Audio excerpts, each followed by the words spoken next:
दिल थाम के हदीस सुनिएगा।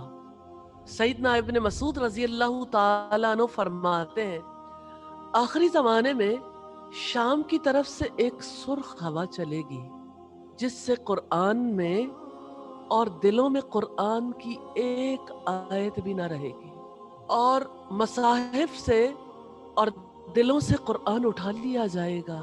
फिर आपने ये आयत पढ़कर सुनाई कि हम वही सल्ब करने पर भी कादिर हैं। इससे पहले कि कुरान उठा लिया जाए, इससे पहले कि दुनिया में कहीं भी एक आयत पढ़ने को ना मिले, इससे पहले कि दिलों से उठा लिया जाए, कुरान का कर्ज उतार दीजिए।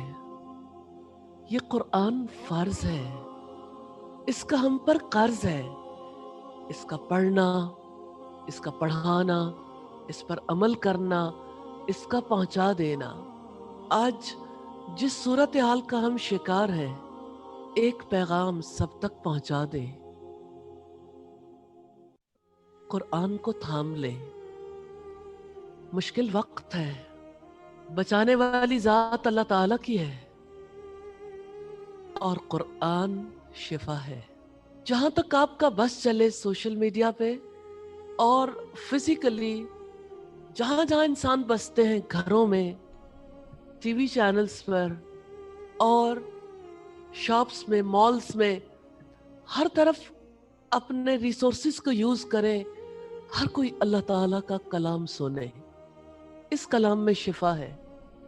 कलाम सुनना नफा देगा, कलाम का तिलावत करना नफा देगा, कुरान का याद करना नफा देगा। इन दिनों में, इस वक्त में लोगों के दिल में कुरान की मोहब्बत जगा सकते हैं।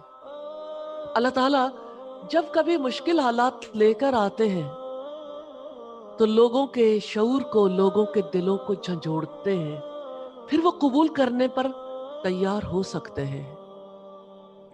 आप पर कर्ज है, हम सब पर फर्ज है। ये कर्ज चुकाना है, कुरान पहुंचाना है।